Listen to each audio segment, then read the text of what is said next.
My wife cut my daughter's long hair while she slept. She was too vain. She needed a lesson in humility. She smirked. I replied, "Here is your lesson." Then I called the police and filed charges for assault on a minor. Her smile faded when the cuffs clicked. I'm 35, widowed, father of Emma, who's 12. Emma's mother died in a car accident when she was 4. It was just me and Emma for 6 years until I met Rachel, 31F, 2 years ago. Emma was 10 when Rachel came into our lives. Emma is everything to me. She's smart, funny, creative, and yes, she's proud of her appearance. She's got this gorgeous long blonde hair that reaches almost to her waist. She takes care of it herself, washes it, conditions it, brushes it every night. It's been growing since her mom died, and she says it makes her feel close to her mother's memory. Now, before anyone jumps on me about ignoring red flags, let me explain something. Rachel didn't show her true colors until after we got married 6 months ago. She was sweet to Emma in the beginning. Took her shopping, bought her clothes, complimented her hair. Emma actually liked her at first. The change started about 2 months after the wedding. Small things at first. Rachel would make comments about Emma spending too much time on her appearance, said she was becoming vain and shallow. I shut that down immediately, told Rachel that Emma taking care of herself wasn't vanity. Then Rachel started with the rules. Emma couldn't look in mirrors for more than 2 minutes. No selfies with friends, no trying on clothes unless she was actually getting dressed. Rachel called it building character and preventing narcissism. I had multiple conversations with Rachel about backing off. Told her Emma was a normal preteen girl, and there was nothing wrong with caring about how she looked. Rachel would agree during our talks, then go right back to policing Emma's behavior when I wasn't around. 3 weeks ago, it escalated. Rachel threw away Emma's hair accessories, just dumped them all in the garbage while Emma was at school. When Emma came home crying about her missing headbands and clips, Rachel said she was teaching her not to be so focused on external beauty. I was furious. Made Rachel drive to Target that night to replace everything she'd thrown away. Had a serious talk with her about overstepping boundaries with my daughter. Rachel apologized, said she was trying to help Emma develop inner beauty, and got carried away. I thought we'd worked it out. I was wrong. Last weekend I had to go out of town for a work conference. 3 days in Chicago for annual training.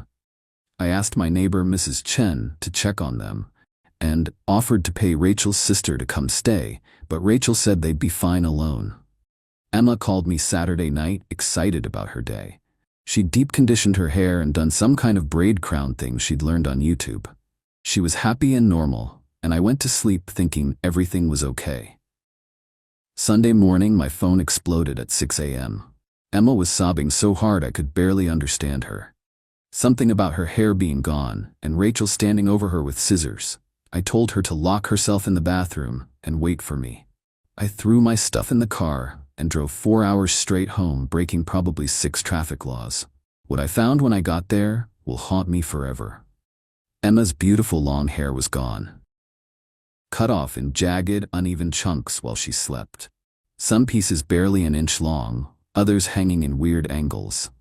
It looked like someone had attacked her with gardening shears. Emma was in her room crying.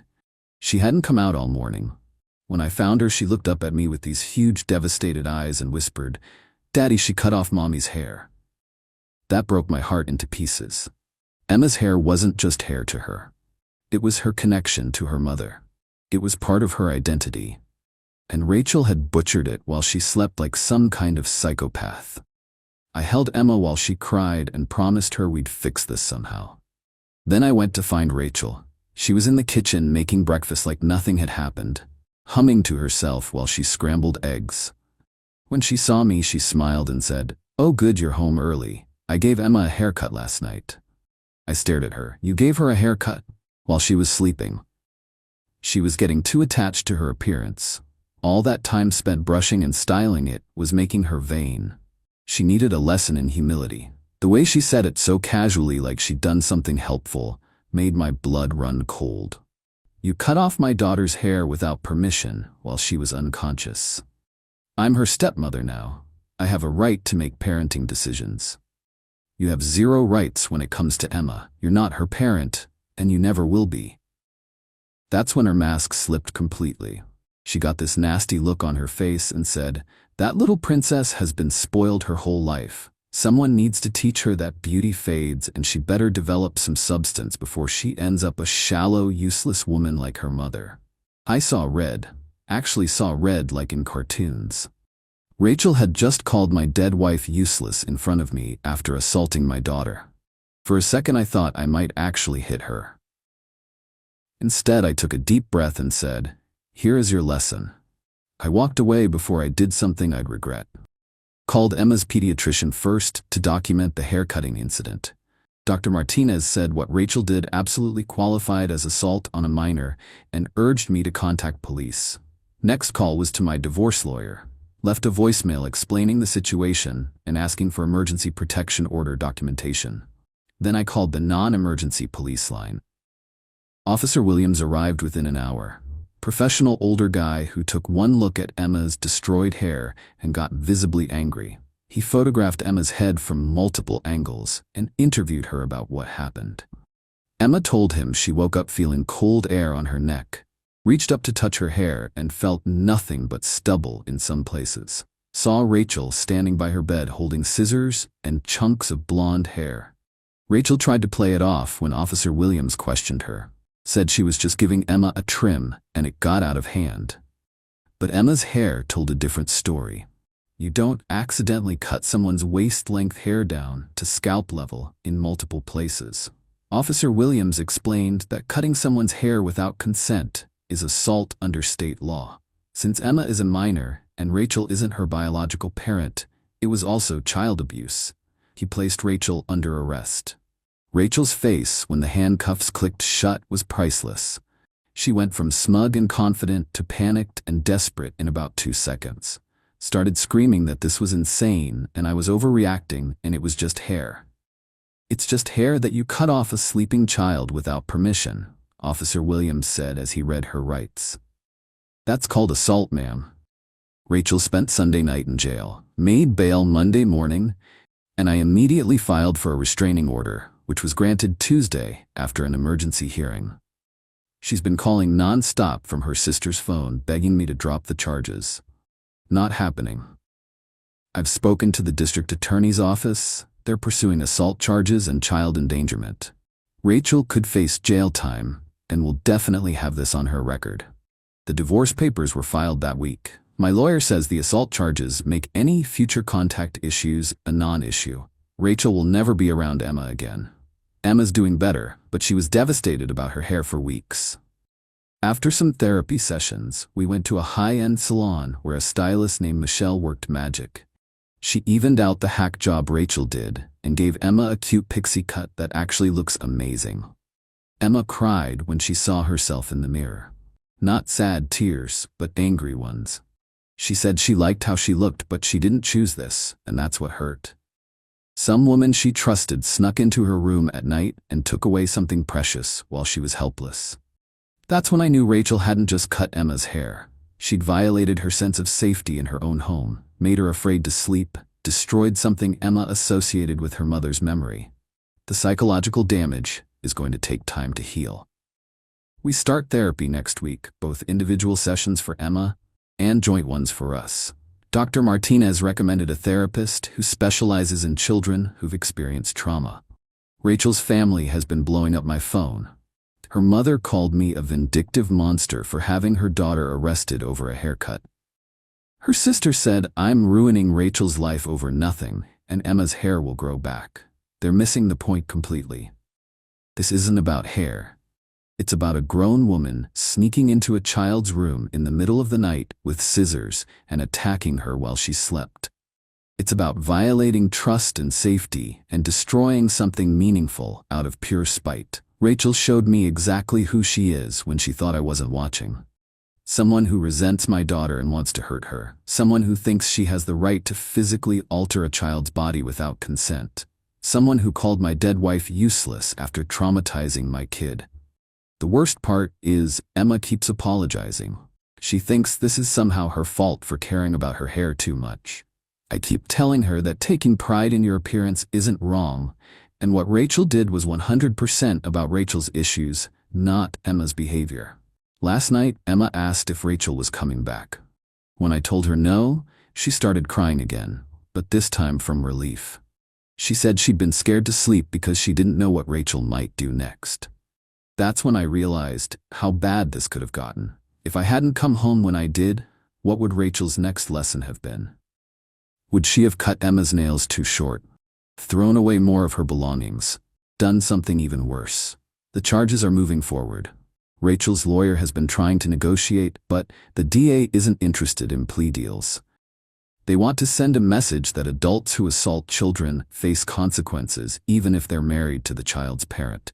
When Emma finally went back to school after a week of recovery, her friends were shocked about her hair but supportive. A few teachers pulled me aside to say they thought the pixie cut looked great, and Emma seemed more confident somehow. Like surviving, this made her stronger. I'm proud of how Emma's handling this, but I'm also furious that she had to go through it at all. She's 12 years old. She should be worried about math tests and friend drama, not whether the adults in her life are going to attack her while she sleeps. Rachel sent me a letter yesterday through her lawyer. 3 pages of how sorry she is and how she never meant to hurt Emma. How she was just trying to help Emma develop character and things got out of hand. How she loves Emma like her own daughter. Bullshit. You don't love someone and then destroy something precious to them while they're unconscious. You don't call their dead mother useless. You don't violate their safety and trust, then claim it was for their own good. The trial date is set for next month. I'll be there with Emma to make sure Rachel faces consequences for what she did. My daughter deserves justice, and I'm gonna make sure she gets it. Emma's hair is already starting to grow back. She measures it every morning and gets excited about each tiny bit of progress. She's planning to donate it to children with cancer when it gets long enough, which tells you everything about her character. Rachel tried to teach Emma about humility and inner beauty by assaulting her in her sleep. What she actually taught her is that some people are cruel and dangerous, and you can't trust everyone who claims to care about you. But Emma's learning other lessons too, that she has a father who will protect her, no matter what, that there are consequences when adults hurt children, that her voice matters and people will listen when she speaks up about being wronged. Those are lessons worth learning even if the cost was too high. Update: the preliminary hearing was yesterday. Rachel pled not guilty, which means we're going to trial. Her lawyer tried to argue that as Emma's stepmother, she had the right to make grooming decisions, but the judge wasn't buying it. The judge pointed out that cutting someone's hair while they sleep without consent is assault, regardless of relationship. She also noted that Rachel's comments about Emma being vain and needing humility showed this was punitive, not parental. Bail was revoked after Rachel violated the restraining order by driving past Emma's school multiple times over several days. After a hearing, she was back in jail until trial. Emma testified via closed-circuit video to protect her privacy. She was brave and clear about what happened. When Rachel's lawyer suggested she might have consented to a trim that got out of hand, Emma looked right into the camera and said, "I was asleep when she cut my hair. How could I consent to anything?" The courtroom was silent after that. Even Rachel's lawyer looked uncomfortable. Trial starts in 2 weeks. The DA is confident about conviction based on the physical evidence and Emma's testimony. Rachel's facing 2 years plus probation and mandatory anger management. Emma asked if she could write a victim impact statement. She wants to tell the court how it felt to wake up and find pieces of her connection to her mother on her pillow. How she's afraid to sleep sometimes because she doesn't feel safe. "I'm so proud of my daughter's strength. She's been through hell, but she's not broken. She's fierce and angry and determined to make sure this doesn't happen to other kids. That's my girl." Her mother would be proud too. Final update: Rachel was convicted on both assault and child endangerment charges. Sentenced to 18 months in prison plus 3 years probation. She's also required to complete anger management and parenting classes before she can have any contact with minors. The judge said Rachel's actions showed a disturbing lack of empathy and judgment. That sneaking into a child's bedroom to cut their hair while they sleep demonstrated predatory behavior that required serious consequences. Emma read her victim impact statement in court. She talked about losing her connection to her mother's memory and feeling unsafe in her own home. There wasn't a dry eye in the courtroom, including some of the jurors. Rachel cried during sentencing and tried to apologize, but that the damage was done. She destroyed Emma's trust and safety for what she claimed were good intentions, but what the court recognized as cruelty. Emma's hair is shoulder length now, and she's grown into her new style. She says she's not growing it back to her waist anymore because she wants to try different looks. She's becoming more confident and assertive every day. We finished family therapy last month. Dr. Martinez said Emma processed the trauma remarkably well and learned healthy ways to deal with violation of trust. She's stronger because of this experience, even though she shouldn't have had to be. The divorce was finalized yesterday. Rachel gets nothing. No alimony, no property, no contact with Emma. She made her choices, and now she lives with them. Sometimes people show you exactly who they are when they think you're not watching. Rachel showed me she was someone who would hurt my child out of spite and jealousy. I showed her that actions have consequences. Emma's safe now. That's all that matters.